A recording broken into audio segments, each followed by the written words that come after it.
Okay, let's sit up tall and close the eyes. And just take a moment or two to arrive, to acknowledge your own presence,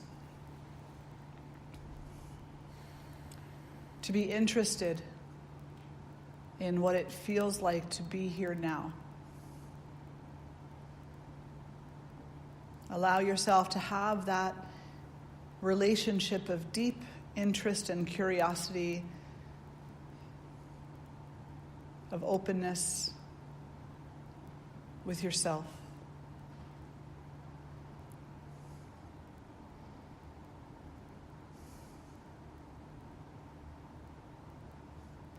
Be concerned about your own potential.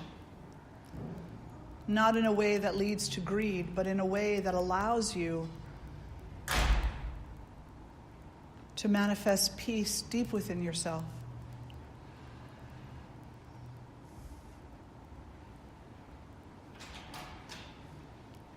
That allows you to manifest peace and contentment and to then walk through this world non-violent, non-harming, with deep compassion and a sense of unity.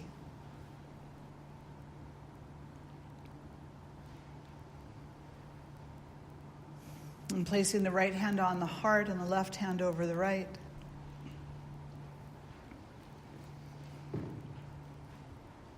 And in honor of that unity, we'll lift our voices in one beautiful Om.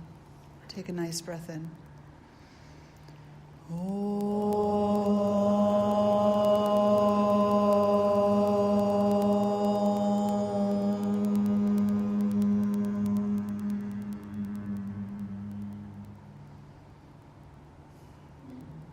Bowing the head toward the heart, acknowledging all that is. And draw the face back to center, release the hands. Hello, very good to see you. Hello, good to see you. So today, thought we would continue our conversation on the ethics of yoga. Last week we talked about this category called the yamas, the 5 conditions of relationship, of healthy relationship, of really mindful relationship. Nonviolence, truthfulness, not stealing, not grasping, and being economic with the energy, that you put out there. And today we come into a conversation of the niyamas. And the niyamas are the guidelines for your relationship with yourself. And they are contentment, cleanliness, discipline, self-study, and devotion.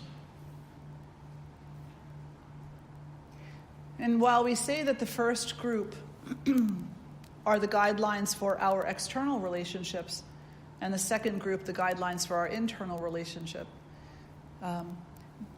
they also go the other way too. The first group can guide our internal relationships. We don't want to be harmful to ourselves. We don't want to lie to ourselves. We don't want to grasp too much and have too much of a burden, on ourselves. And this grouping called the niyama can also guide our external relationships. We want our relationships with each other to be clean.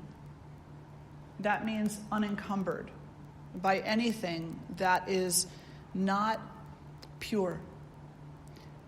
And the word pure doesn't mean fundamental, kind of purity. It means goodness. I don't want my relationship with you to be based on anything but goodness. Whether we see eye to eye, whether we belong to different political parties, whether we belong to different religions, whether we live in different parts of the world, no matter what our differences are, what I really for myself want, because I can only speak for me, is for our relationship to be based on goodness and contentment and discipline, healthy boundaries, and a sense of self-study. Because so many of the great teachers through time have said that when I look at you, I see a mirror of me. And when you look at me, you see a mirror of you. So every relationship has a component of self-study to it as well. And devotion. I would like to be devoted to your okayness. I would like to not get in your way of finding out who you are. I would like to not be the obstacle that stops you from experiencing happiness. I would like to be devoted to walking through this world in a way that honors the divine, no matter what name that goes by for you, which leads me to understand that I must practice these other 9 qualities or guidelines of relationship so that I can leave you alone and not impose myself upon you. And that I don't know, that might be one of the hardest things for people to do. Because, I'm a parent, right? So as a parent, I sometimes very much want to impose myself into my children's lives. But if that's what I do, then I'm hindering their growth. I'm hindering them from embracing their own resiliency and their own potential.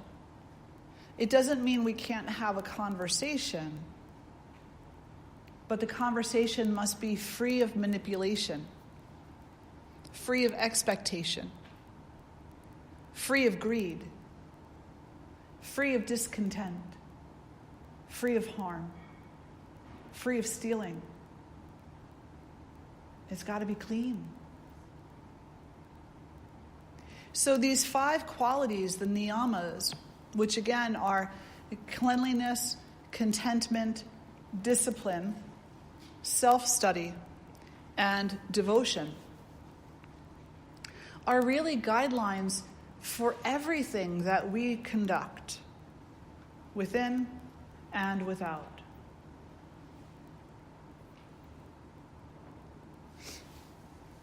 We walk through our life and we commit such harm, even sometimes unknowingly. We get in a little underhanded comment about another person and undermine their goodness. We complain about the neighbor or the person down the street and how they conduct their business. And maybe sometimes we feel like there's a really good reason to complain. But complaining has never solved anything. All complaining has ever done is undercut potential of resolution. Complain, get caught up in the story of the complaint. That is not the same thing as seeking resolution. Seeking resolution means that you see the goodness that can be built upon, not the sense of lacking that will completely deteriorate the relationship. But what if my neighbor doesn't want to talk to me about the potential of resolution? So what? That's not your problem. That's not your business. What is your business is how you conduct yourself. And then if the neighbor decides to continue with the troublesome behavior, then you have other options. There's this really great story. Do you all know who the red hats are? Right? So they're women who wear these red hats. And they go on outings together, right? So there's this woman who goes to the theater, and there's a group of red hats there, and they have seats in front of her. And they have big red hats. So the woman is sitting there, and she's trying to see the show. And every time she moves to the left, they move to the left. And every time she moves to the right, they move to the right. And she's just getting all angry and contracted. And she's sitting there, and she's just getting more and more frustrated. And, she's got herself now talked into believing, I'm never going to enjoy this show. I'm never even going to see any of it. These people, they're ruining everything for me. They're just ruining it all. We call that ignorance in yoga.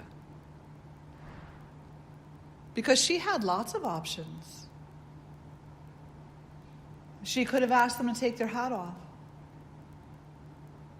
And if they didn't, she could have moved her seat. So many different options available to people. And yet, we tend to stay with the one that causes us the most suffering. We tend to get stuck there. And when we allow that to happen, it diminishes our ability to see the goodness, to see the potential. So I realize that we have some new visitors in with us today. So you haven't had the luxury of hearing the first part of this conversation. But when we talk about goodness, what we're saying really is that every single one of us is redeemable, without exception. And not redeemable by my standards or redeemable by your standards, but redeemable within themselves, that they can see and feel and experience the light that they carry and walk through this world allowing that light to shine in ways that can heal them. Because as we're walking through this world, isn't that really what we want? Being good citizens of the world, good citizens of the nation, good members of whatever community or religion or spirituality we belong to. Isn't that the first thing that we say is healing? We want to see everyone healed. But they can't be healed by our personal standards. They can only heal by their own. By being true to themselves, true to who they are as people, true to the goodness that exists within them. I used to be a protester, big PETA member.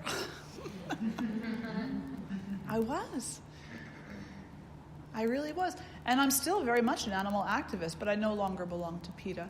I think they do wonderful work, I really do. But I also think that sometimes they commit harm. And not for good enough reason. Because harm and violence will never end harm and violence. It will not happen. So one day I was some of you have heard this story before. One day, my son was really young. He was like 4 or 5, maybe 8, I'm not sure. But we were in the train station, and there was a woman standing next to us who had a fur coat on. And I'm very anti-fur. And my son, I never hid that from him. He came to some protests with me, as a matter of fact. And as we're standing there waiting in line, he tugs on her coat. Little kid. And looks up at her and says, "You know how many animals died to make that thing you're wearing?" And her face was aghast. And in that moment, I realized that I didn't teach him the proper lesson. What I taught him how to do was shock and awe. But what I was really seeking to teach him was how to love, how to have respect and honor for all the life that's on this planet. And in that moment, that's not what I taught him. So I started taking a different tact and started talking to him about unity and about people make decisions that we don't agree with. So we understand that we do not agree with the decision. That is not the same thing as the person and the light that they carry. Everyone carries a light, no matter who they are. And if we are compelled to disagree with someone's behavior or someone's place in this life, then we need to look at that as a mirror reflection of ourself and not condemn the person. And also not put them up onto a pedestal. You know, sometimes when I was younger in those protest days, there were protesters that I put up on huge pedestals. Wanted to be just like them. Only to later find out that they're just human. You know? They're just human. And so let them be human. Have conversations kindly so that you can learn. Hold space so people can be who they are. Have open, honest, clean communication with each other. Be honest about what you're uncomfortable with, but seek resolution of your uncomfortability also. Does that make sense? We can be uncomfortable with someone. I met this guy once. He had implants. Big metal spikes going all the way down the cranium. I was like, that had to hurt. He also had metal implants in his cheeks. And I don't know, something around the jaw. He had his teeth shaved. He had tattoos head to toe. His head was shaved. He was a scary dude. And he said hi. And I could have run. You know, wouldn't have been that hard. But I was curious. Like, who is this person? You know, who is this person? Like, how do you reflect yourself in what you've chosen to show the world? You know, where are you in there? And so I just started talking to him, you know. I was like, hi, what is your name? You know, and so I think his name was George. I was like, get out. No, it's not. It's got to be something crazy. He's like, no, George. I said, okay, George, cool. What do you do for a living? It's like, computer programmer. Seriously. So where do you live? He goes, outside of Philly. I said, oh, very cool, you know. I said, what do you like to do besides get tattoos and implants? He's like, well, you know, he said, I've got 2 cats. I like to spend time with them. And his voice was so sweet, like the sweetest voice you would ever hear, you know? So here's this guy who's like, you know, many people would walk to the other side of the street upon seeing. And he's just like talking about his cats and about how sweet they are, you know? And the conversation went on for a little while. He's just the most fascinating person. And I'm so glad I talked to him. Because I could have not. I could have allowed myself to see what I perceived to be not good. I could have allowed myself to become discontent based on his appearance. I could have allowed myself to give in to fear and not be disciplined in a loving way to stay and hold space for my own fear and for who this person truly is. I could have not been willing to learn about myself and my own prejudices. You know, I could have not learned. I could have walked away from my own self-study. And I could have forgotten. my dedication to serving others in whatever way I can. Yamas and niyamas. Those are the niyamas. The niyamas necessitate that in order to come to know ourselves profoundly and honestly, and to experience the peace that exists within, we have to extend that to others too, without exception. But don't mistake that for being a doormat, because that's not what it means. If someone treats you like crud, you have every right to say, do not treat me that way. To put up your safe boundaries, your healthy boundaries, your mindful boundaries. If you see harm being committed in the world, you have every right to hold up a sign and say, stop harming. You know, if you are part of the Me Too movement, you have every right to be angry. But don't let that anger consume you. Only use it as a stepping stone to get to the next level of healing, not to get stuck in the anger. Next month, I'm talking on a Me Too panel. It's Me Too Burke's movement. And the panel is about healthy boundaries. I hope some of you go. It's a big thing down in Reading that's happening over the weekend. And it doesn't matter if you're a male or a female. The Me Too movement is a great, great idea that we all have a voice. But where it can fall super short if we're not careful is that it will become a voice of anger only.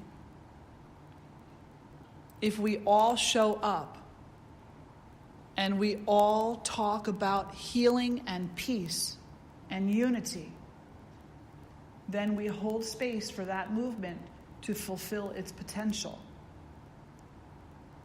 So it matters that you show up. Not to my talk, to any of them. There's tons of them that weekend. But it does matter that we show up. And the niyamas give us a method in which to do that. It says, show up in a state of contentment. Be content. Not with the situation that's happening necessarily, but within yourself. Be content that you are walking through this experience as you. Not the little you that has fear and insecurity, although that's there too, but as the capital Y you, like the true you, who you really are. That's what you're presenting to the situation. And entering into that situation cleanly. Have a clear view of what you wish to bring, what you wish to contribute. Be clear about that. And don't muddy those waters by getting emotionally out of whack. Stay true to your intention. And that requires discipline. It requires that you deepen your faith. Not your faith in what's wrong with other people. Because I'll tell you, most of us are incorrect there. When we start talking about what's wrong with other people, we're missing the whole point. What we need to do is to look at where the healing bridge exists. And how, through my own interaction in this campaign, in this event, in this experience, can I bring my own self to a deeper state of healing so that I am a less harmful influence in this world? That's really the question that matters. Because you can't change anybody else. It is not possible. You cannot do it. You can only hold space for them to become the kind, humble, nonviolent individuals that they also have the potential to be. But you can't make them do it. It's not possible. And then the self-study. I'm going to go into every experience and learn about myself. See where I get a little hung up on outdated beliefs and ideas and learn about how to bring myself back around so that the inner light can shine profoundly, consistently, and so that I can be more and more consistently not harming in this world, not violent. And then, the last part of that, the fifth, the Ishvara Pranidhana, the devotion. The devotion is to God, but it doesn't matter what name you call that. It doesn't matter if you see it as masculine or feminine or as Christ, Buddha, Allah, Shiva, Durga, as nothingness, in Buddhism. People mistake Buddhism all the time for a religion. Buddhism is not a religion. There's no God in Buddhism. Not the way that most people look at God. They see the emptiness as the divine, as the consciousness. It's the emptiness. It's the vastness. Just go look out at the night sky sometime. You can see forever. Seriously.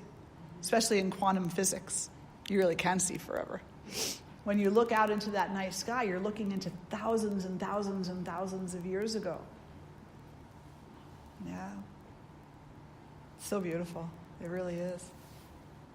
And as a result, you're seeing that consciousness. When you see a bird fly, you're seeing the partnership between strength and grace, the two wings of the bird. So many of the great teachers through time talk about.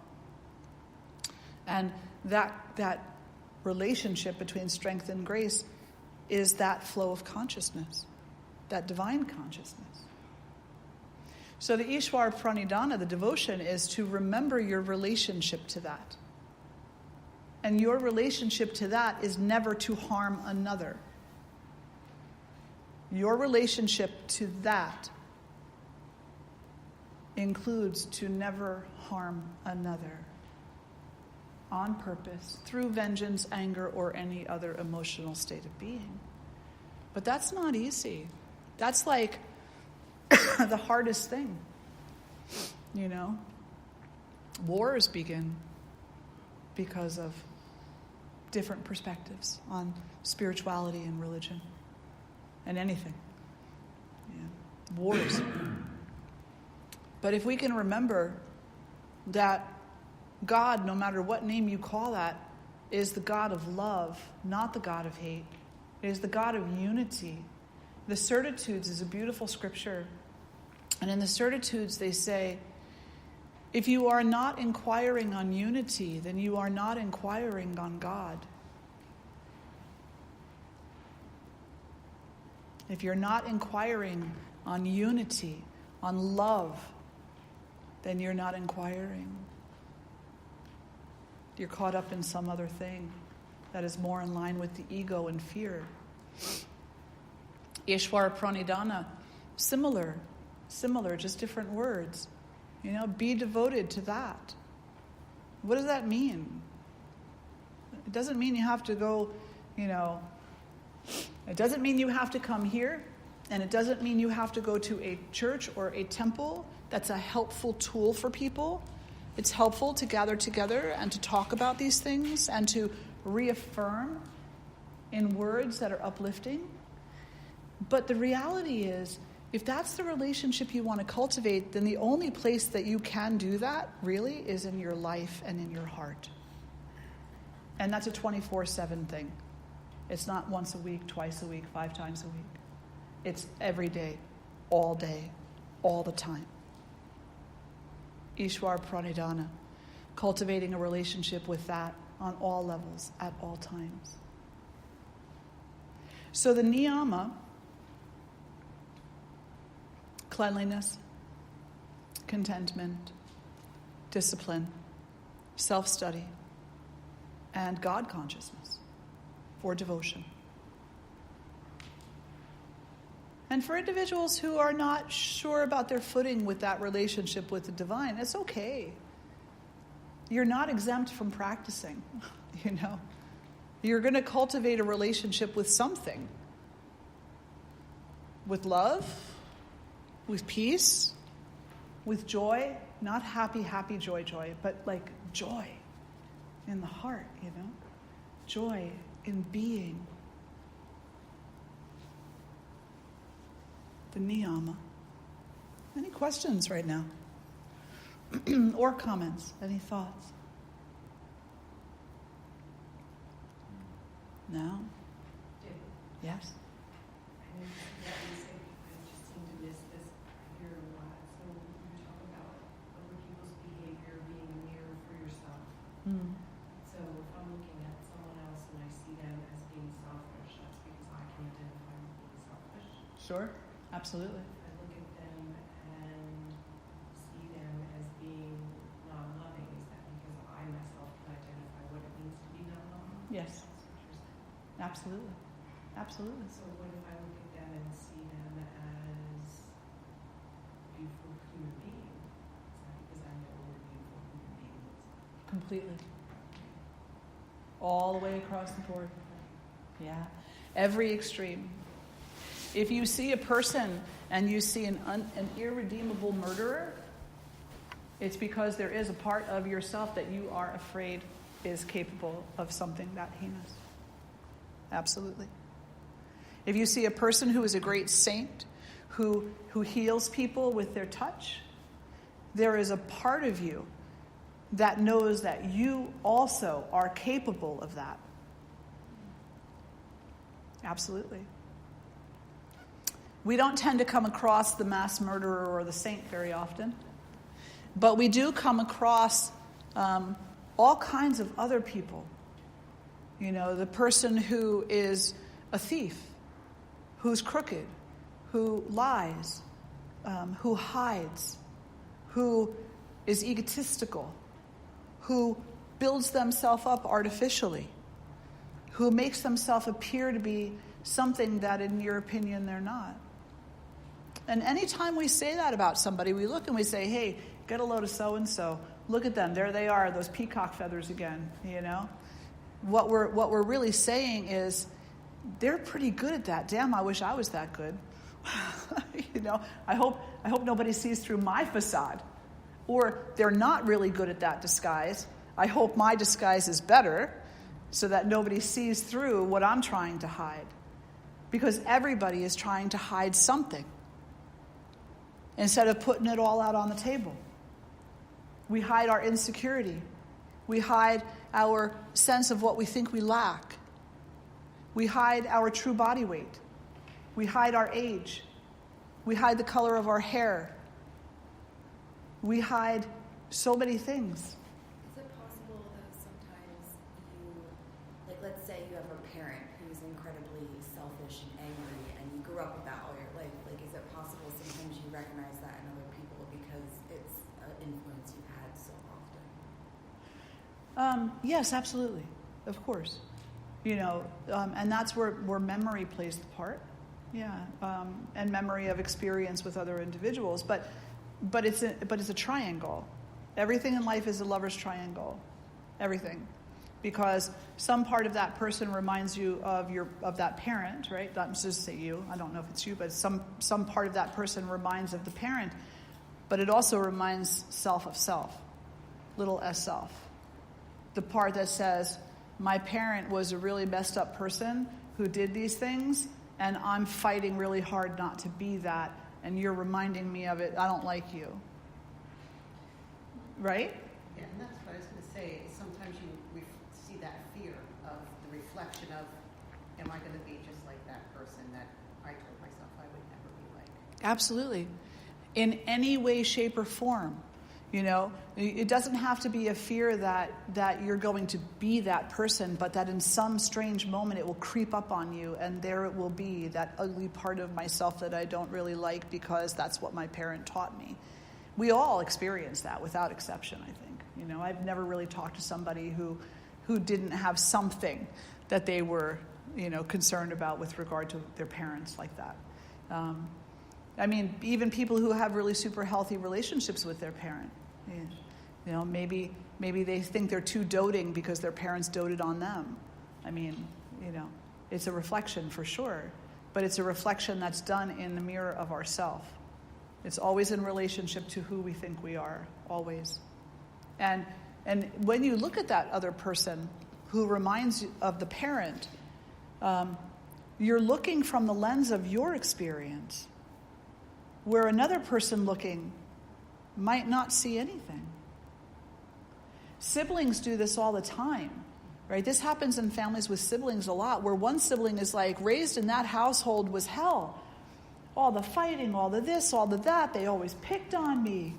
The other sibling's like, I don't know what house you raised in, but our house was just full of boisterous laughter and joking around and this, that, and the other thing. And they have two completely different perspectives about what happened, you know?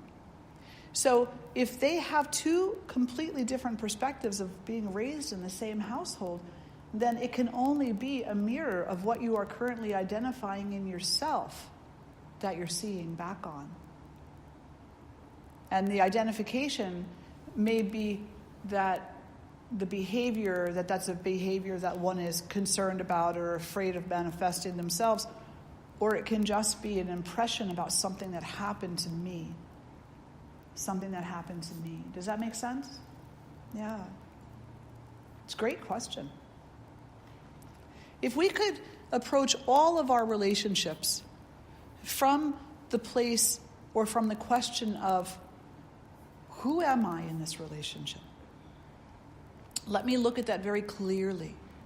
Let me answer myself very honestly, even if the answer is I don't know right now. Who am I in this relationship? And if we can hold the compassionate discipline to keep watch, to learn, to pay attention, to be present, then what we tend to find out is that it's not really usually what we think it is at all. I'm not talking about abusive situations here, okay? I'm talking about typical, everyday kind of relationships.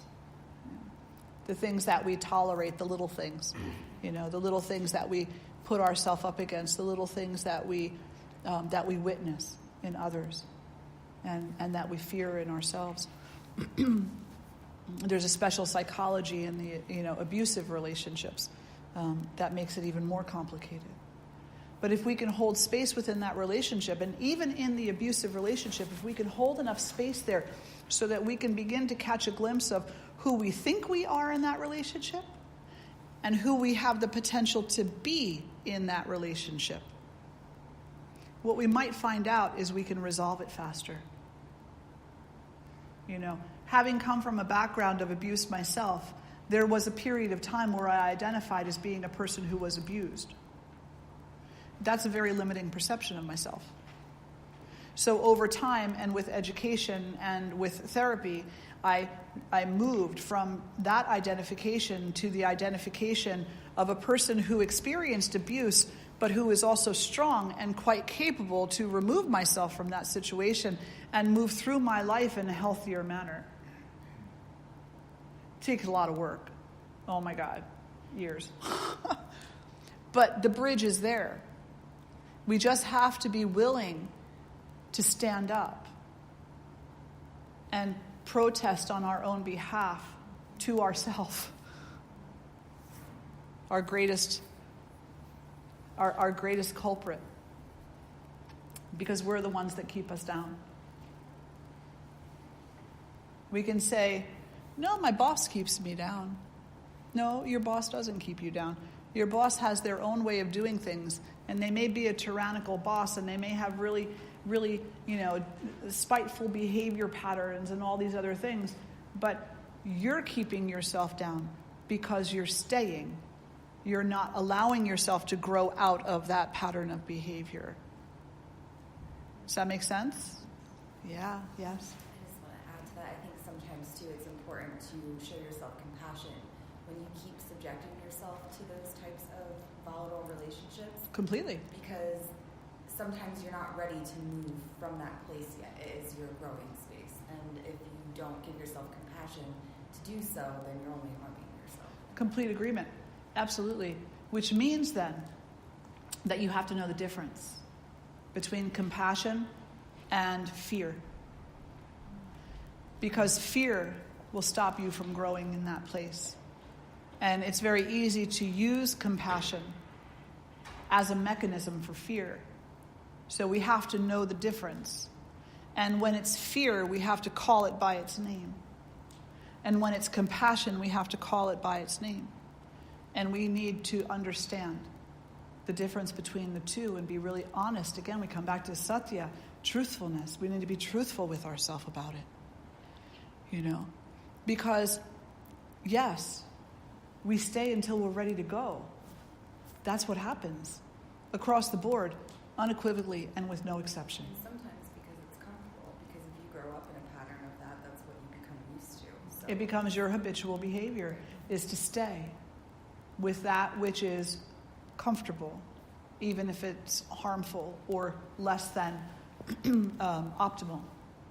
But then at some point in time, as we step onto the spiritual path, at some point in time we look and we say to ourselves, well, how am I serving the goals of the yamas and the niyamas by remaining in this pattern? It's not, I'm sorry, this might disappoint some people. It's not, how do I best serve myself by leaving you the problem? That's not it. You don't throw people away because they don't serve you. They never served you to begin with. You serve you. You serve you. You learn. You pay attention. You come into presence. And if those others are engaged in patterns of behavior that you're not interested in, then you're not interested in them. You're not interested in them. It's not, I'm not interested in them. It's not that. It's, this does not have my interest right now. You see the difference? You don't delete a person off of your Facebook profile because you got no use for them. They're no longer serving you. They never served you to begin with. And you don't want them serving you. You want them serving themselves.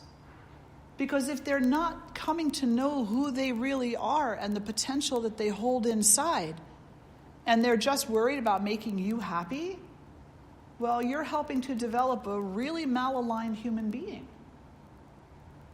They have to go through the throes of their own behavior in order to grow out of them, just like you have to go through the throes of yours in order to grow out of them. So when you do choose to sever the ties with somebody, understand that you are severing the ties because you are recognizing you need to be someplace else, and that someplace else is not away from them. Does that make sense? What is it then? Because you are away from them. Let me put it this way. If I want to learn chemistry, I'm not going to go to algebra class. But then you're away from algebra class. No, then I'm choosing to go to chemistry because chemistry is where I need to learn right now. And if I need to learn algebra, I'll go there. In a relationship, maybe algebra is partying. And maybe chemistry is service in the community. If I'm not interested in learning about partying, then I'm not going to go there. That doesn't mean that you can't. It just means that is not where my heart is calling me to be right now. If my heart is calling me to go be of service, then that's where I'm going to go. We have a really interesting way of thinking about this, and this might help. I think you have a question, or did you want to say something? No? Okay. I noticed with my children that as they grew up and it became closer and closer to the time for them to leave home, they became more and more angry with me. Yeah. Because it wasn't really possible for them to leave if they loved Mom a whole lot. It was hard. So they decided not to. For a little while. Or they decided to make me mad at them. through poor behavior and poor decision making. Because if mom's mad at me, I can leave. No problem. I don't want to hear mom yelling. That's the way the mind works. It's like, if I'm going to walk away from you for any period of time, I better have a good reason to do it. So, well, I guess that means I'm mad at you. I guess that means you don't serve me anymore. You're not a good friend. You're not a good person. You're not this, you're not that. But the reality is that it is your decision to go someplace else.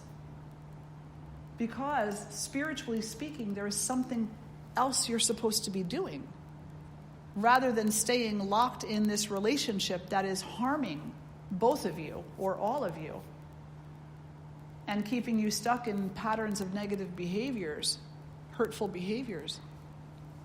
You're making the choice, here you go, to set them free of you. So when you walk away from that relationship, you're not setting yourself free of them. You're setting them free of you. Because by staying in that relationship, you are continuing a pattern that is perpetuating your harmful behavior and allowing them to perpetuate theirs. It's hard. So what does that mean? You should walk away from every relationship that's difficult? No, that's not what that means. It means understand what you are responsible for. Understand your yamas and your niyamas.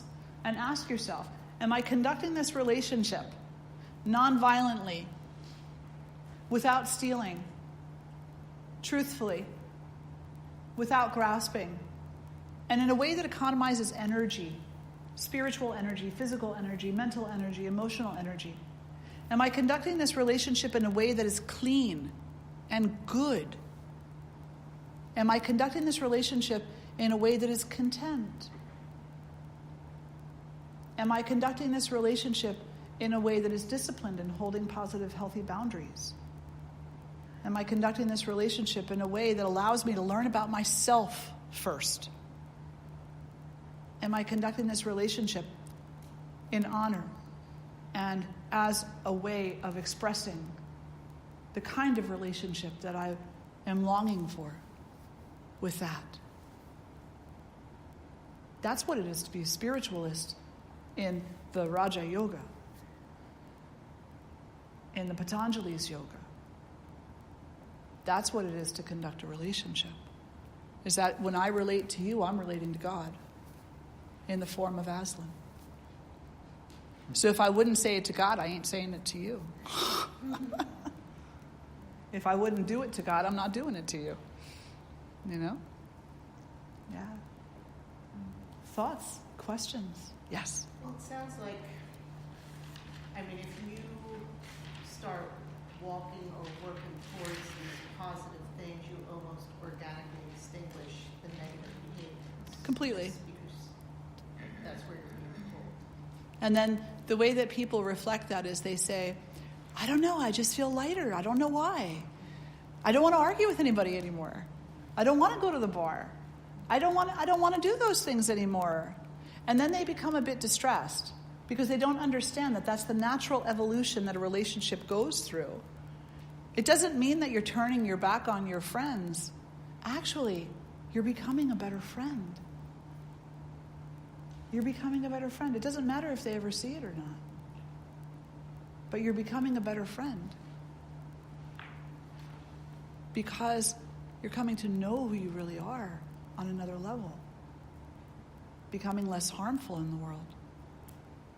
Less invested in harmful behaviors. Better friend, better spouse, better parent, better human being. But it's not about becoming a better this or a better that either. It's healthy. It's free. We say very oftentimes, I really want freedom. I want to be free. What does that mean? What, I don't want you to irritate me? I don't know. You know, I want to win the lottery and have the freedom to do what? To do what? What is freedom? Freedom is an active thing. So what is freedom? Freedom from being called names, freedom from judgment of other people, freedom from this, freedom from that. Well, if that's what you want to be free of, then you better stop doing it. You know? You better stop putting out there what you don't wish to experience yourself. Because if you call somebody a name, you're asking to be called one back. If you tell someone they're less than you, then you're asking for them to prove that they're not. And that's a pretty violent interaction. You know, if you're putting out there in the world that you need to be put up on a pedestal, you better be ready to be knocked off of it. Because people don't put people on pedestals and keep them there. They put people on pedestals for the purpose of having a piñata. Yep. It's true. If it wasn't, we wouldn't be so fast to condemn the entirety of a person for one simple thing.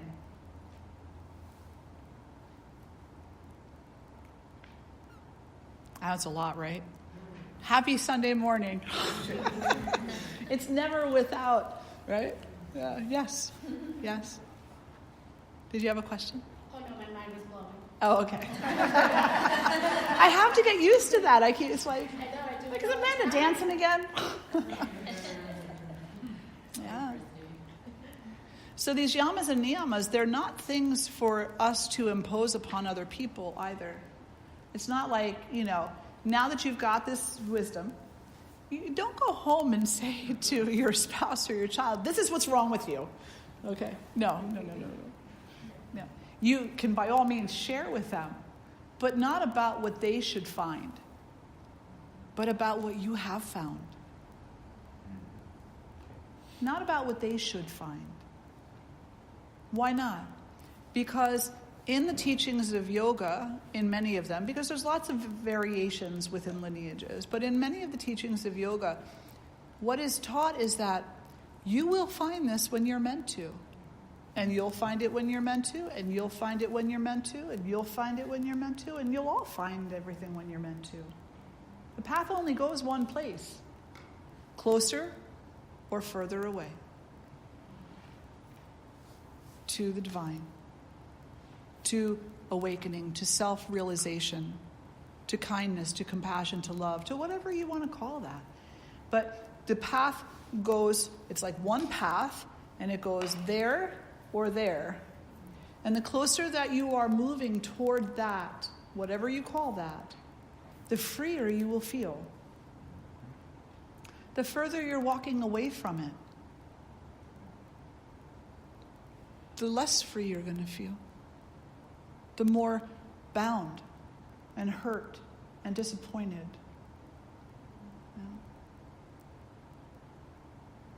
We were listening to Swami Satchidananda last night. Such a radiant being, And he told a story about when he met his guru, Swami Shivananda, who is the head of the spiritual lineage that I adhere to. And Swami Shivananda is no longer on this earth in a physical form. But at that point in time in the 1800s, he was one of 4 great saints that were living in India. They were alive in India and interacting with the communities. And Swami Satchidananda could have gone to any one of those 4, but he chose to go to Swami Shivananda because Swami Shivananda had a very unique and compelling approach to community that had to do with being a servant and also practicing devotion and also attaining knowledge. And he married all these things together where the others would tend to focus on only one. And Swami Shivananda also is known for saying, feed them if they're hungry, period. Love all, harm none. The Hard Rock Cafe logo, that's a Swami Shivananda quote. Love all, harm none, or serve all, harm none. So he goes to see Swami Shivananda, and he said, he's talking to him. Swami Shivananda, calls him up and asks him who he is and asks him questions about himself. He gets him a cup of coffee, and And he's joking around with him about the part of India that he's from, that they're all coffee drinkers, so he better have his coffee and things like that. And so he says to him, so you came here to see me? And who came to be known as Swami Satchidananda said, yes. And he said, well, what do you think? I know, that's a loaded question. And Swami Satchidananda said, well, actually, I'm a little disappointed. I love that story. Oh, man. Swami Shivananda went, why? What have I done to disappoint you? And he said, well, I thought of you as one of these 4 great saints. And when I came here, I expected you to be sitting all tall and proper and meditating in a deep state of samadhi, and I would just sit here and gaze at you, and like a half hour would pass, and then suddenly you would gently open your eyes and just look at me and say, who are you? He said, and yet I come here, and you're running around playing with children, and you're getting me coffee, and you're doing these other things. And so Swamiji listened to him, and then he adjusted himself, and he sat and prepared his cloth so that it was very proper, and sat cross-legged and sat into a meditation posture and became super serious and closed his eyes and stopped talking. And I can just see Swami Shivananda do this too. Some time probably passed and he probably opened one eye and said, do you like that better? And Swami Satchidananda said, no, I like the other one actually. So what was his disappointment? His disappointment was an opportunity to learn that he set himself up, that he had expectations, and that what was waiting for him was actually amazing, in spite of his expectations for something else. Beautiful, beautiful learning moment. How many times do we do that to ourselves? Yeah.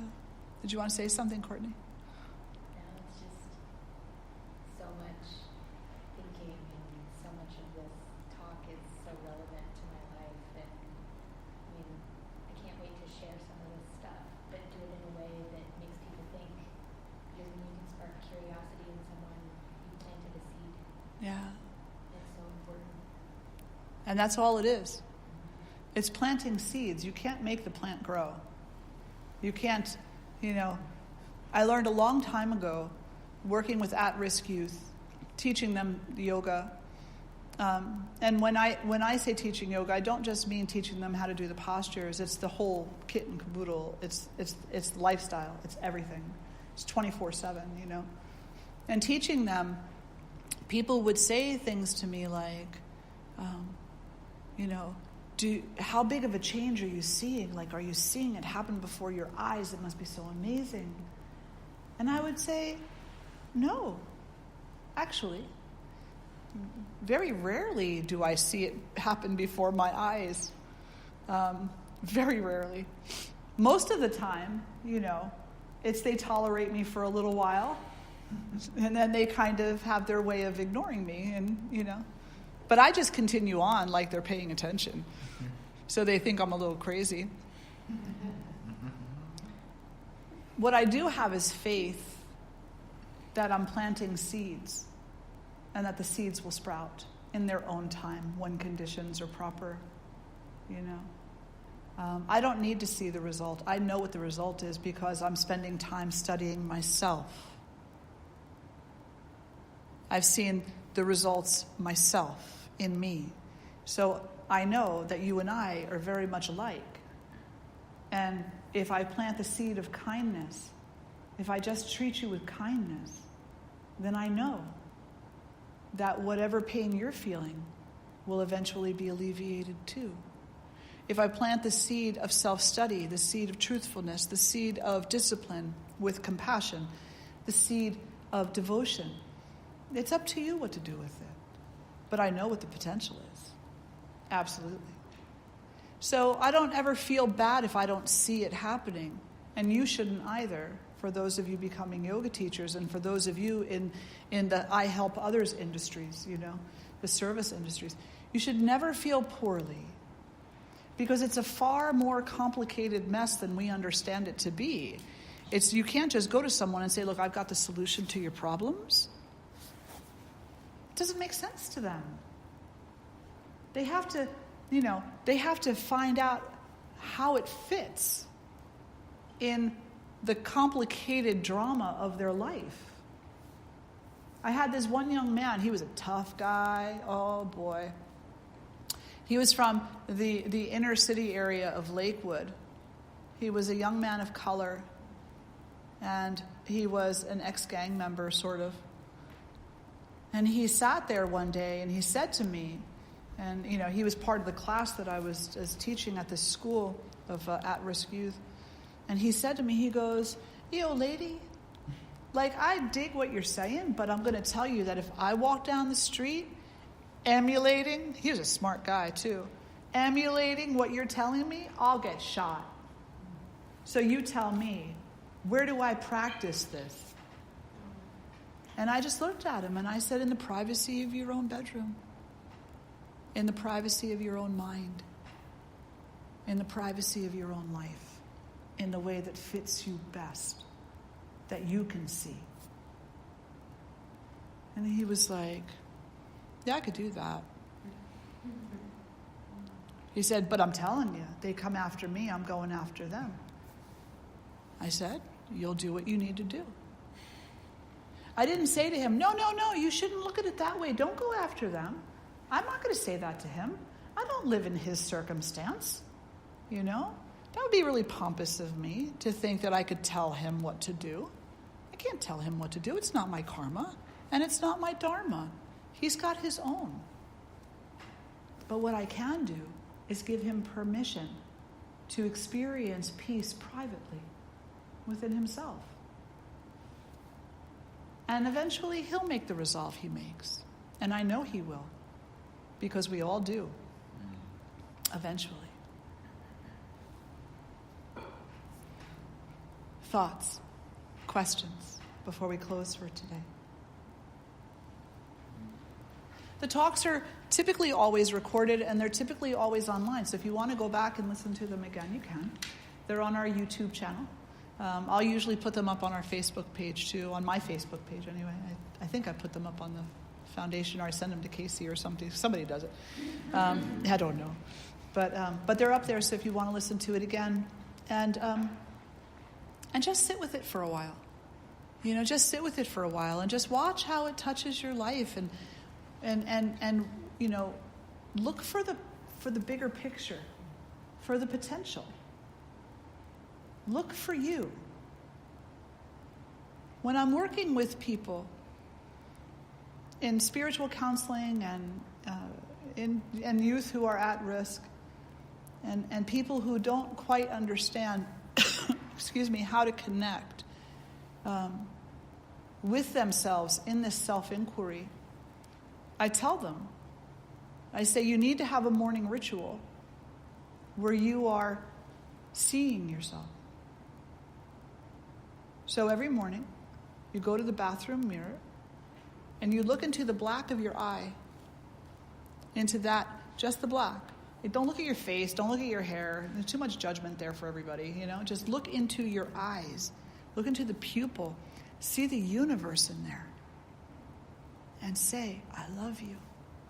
I want to know you. Today, this moment, I am open to doing that. It's a big practice. It's a hard practice. Yes, Aslan? If you can do that every day, I feel like it would be a lot easier when you make eye contact with people to see yourself. Completely. And people still message me, years later, saying, I'm still doing that thing you told me to do, And they're like, and it just works. I don't know. I just feel better about myself. I feel better about the world. I feel like I can see more positivity happening out there. I say, then keep doing it. And if you ever stop doing it, notice how you feel. Because that's a learning opportunity. Was this useful to you? Was it not useful to you? But yeah, it absolutely is a game changer. Taking a breath before you reply in a conversation is a game changer. Always responding honestly, but with no harm, is a game changer. So it's not like somebody says to you, does this dress look nice on me? And you know you don't think it does. So the honesty is, no, you should go back in and change that because that just looks horrible on you. That's harm. That is a harmful statement. It may be true, but it's a harmful statement because they're not going to hear the dress looks horrible on you. They're going to hear I look horrible. So instead, maybe you think of something like, I always preferred you in green. I just always preferred you in green. There's no harm there. I preferred you in green. So it's taking responsibility for what you see and not putting it off on someone else's, ego to be imbalanced even more. Yeah. Good. No questions today? Cal? That's cool. That's pretty cool. Okay, good. I feel like I've accomplished something. Just joking. All right, let's sit up nice and tall and close the eyes. Cal is like my number one student.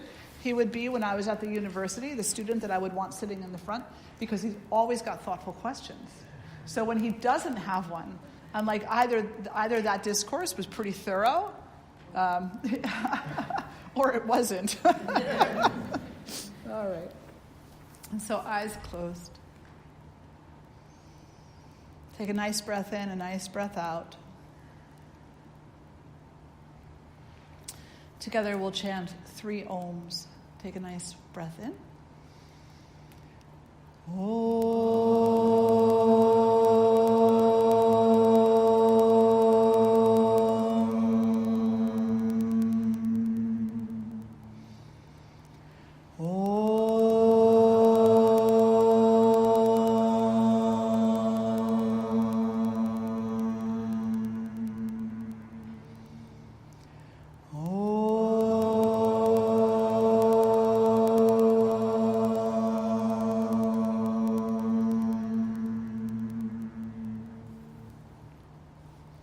Now and always honoring your light and the light of all beings everywhere. Om Shanti, Shanti, Shanti. Namaste. So good to sit with each and every one of you today.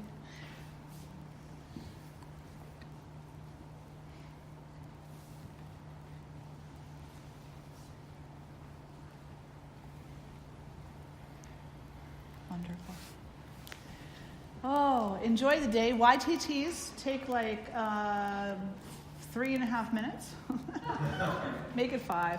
And then we'll meet back here. And everyone else have a lovely day. I do think they're serving lunch now. Qigong is happening at 12 and Kirtan at 1:30. So enjoy. Thank you.